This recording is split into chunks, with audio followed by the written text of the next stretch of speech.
Did you know that the Jinn has a few unique abilities?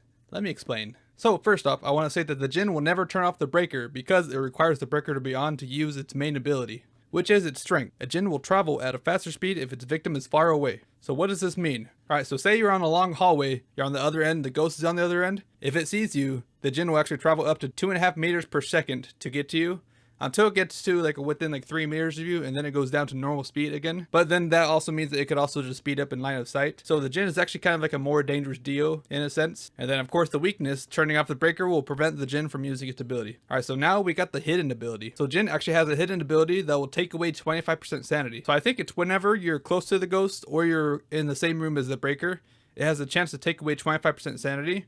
And the only way you'll know that happened is if you get EMF on the breaker. So something you could do, you could turn on the EMF and just throw it on top of the breaker.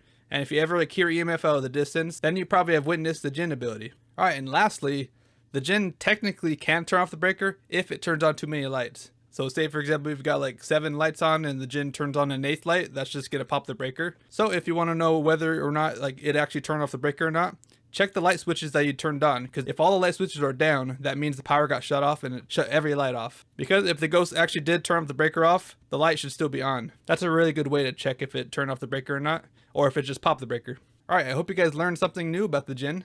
Feel free to click down here if you want to learn everything there is to know about the cursed possessions. I put a lot of work in that video. I appreciate it. Thank you. Bye bye.